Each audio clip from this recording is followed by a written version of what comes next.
Welcome to More Than a Few Words, a marketing conversation for business owners. This is your host, Lorraine Ball. And today we're going to talk about something that, when it was first brought up to me, I thought sounded a little crazy. We're going to talk about using AI to build your brand. Now, I think AI is typically a little generic when it comes to creating content, but my guest, Laura Templeton, does not think so. She is the author. She's an author, she's an international speaker. Her first book, 30-Second Success, Ditch the Pitch and Start Connecting, was the topic of one of our earlier episodes. And she's back now with a new book, Standing in Your Brand. Harness the power of AI for brand success, efficiency, and client attraction. Laura, welcome to the show. Thank you so much for having me back. It's great to be here with you, Lorraine. It's so nice to have you back. Tell me, tell me about this idea of using ChatGPT and AI to build your brand. How do you get something that is collecting content from everyone to create unique content for you? Mm, that's one of the best questions you could ask me because I love teaching people how to create their custom instructions in ChatGPT. A little known fact, a lot of people don't realize around ChatGPT, and this is something people can check out on my YouTube channel at 30 Second Success, is there's something called custom instructions. And in the custom instructions, you can literally tell Chat who you are, who you serve, what's your tone of voice, how you like to write, who you like to write for. You can really give it a lot of detail and edit or really educate ChatGPT on who you are so it knows how to respond it in a way that's um, really highlights your voice, right? It speaks in your brand. Think about somebody who's a marketer, somebody who does marketing for a living or writes or is copywriting. They're asking you a ton of questions about who you are so they get your voice right. Mm-hmm. It's the same way with Absolutely. ChatGPT.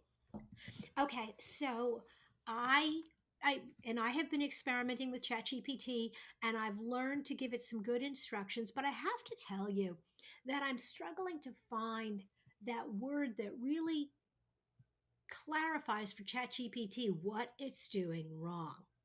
Because I tend to find the content that comes back, even if I say conversational tone, informative but not stuffy, it either comes back as a little bit too stiff or what I would call kind of broy. It sounds like a frat boy wrote it. When you say casual, you get a lot of, yo, hey man, dude. And I'm like, no.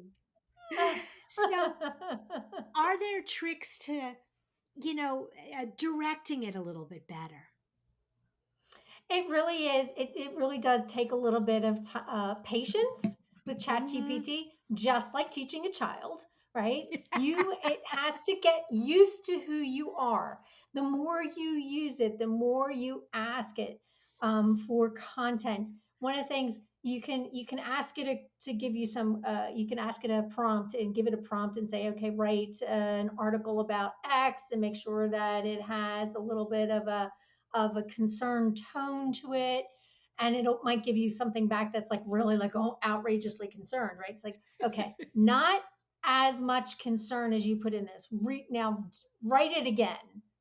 You can Hmm. always go back and ask it to redo it, right? Hmm. Don't be afraid to ask. It's like, that wasn't quite what I was looking. Yeah, and you can talk to it like it's a person.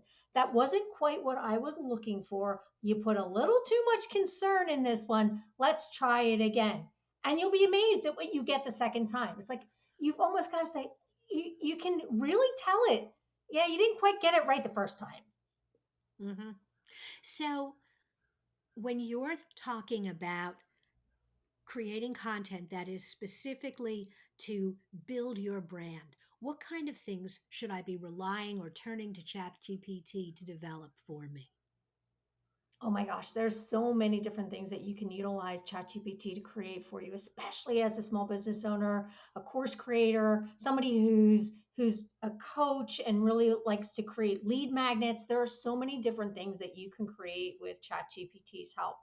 And that's what I love teaching people when when in my courses and the workshops that I do. In my book, my brand new book's coming, my brand new book's out, and it really goes through a whole list of all the different things that you can create, but specifically to your brand. Think about your 30-second message, right? Your consistency in all the content that you're putting out, updating your website content, updating your profile for social media, creating blogs, creating social media posts that all have a consistent voice to them, a consistent message that really speak to your ideal client. And that's what's nice about being able to educate chat on your with using custom instructions on who your ideal client is, so that everything that you write really speaks to that person, and Awesome. you start to attract more of them to you by doing that.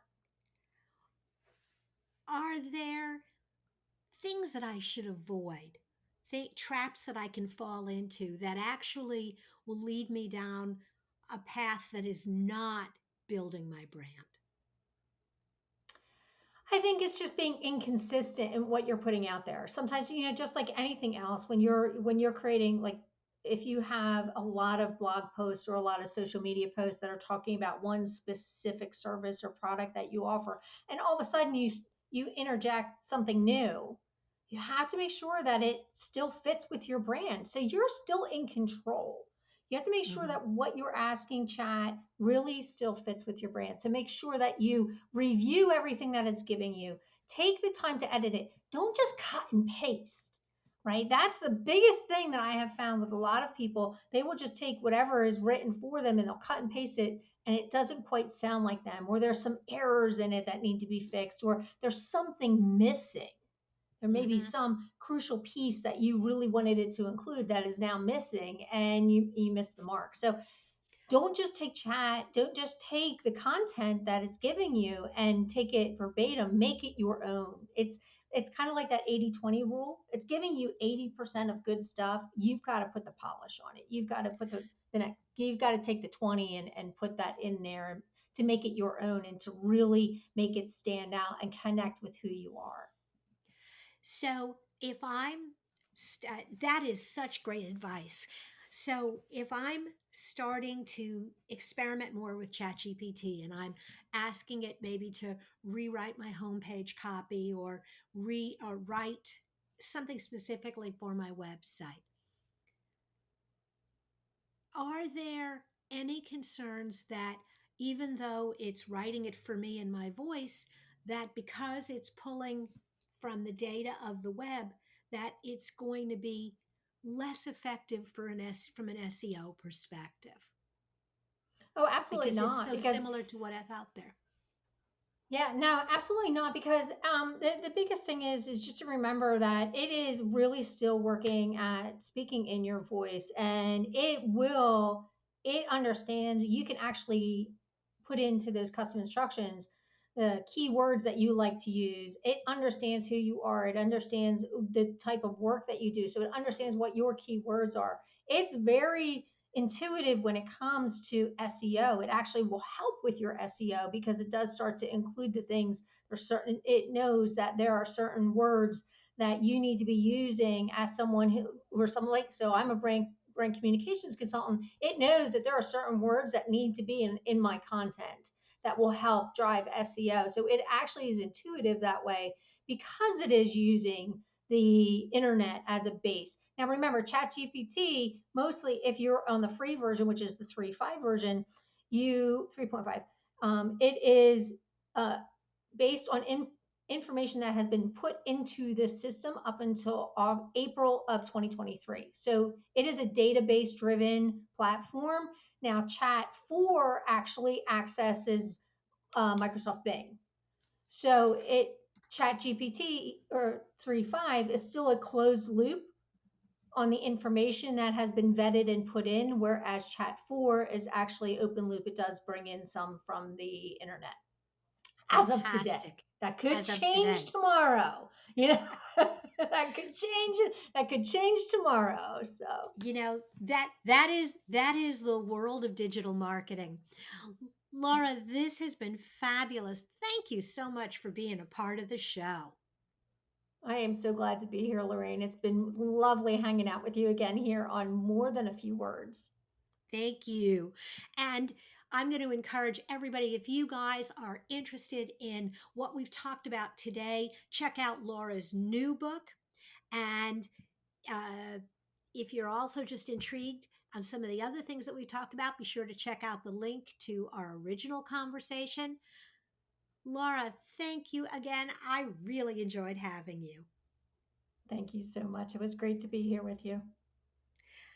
If you've enjoyed today's conversation, if you'd like to find other resources for your business or chat about how you can apply some of these tools directly to your business, consider scheduling office hours with me.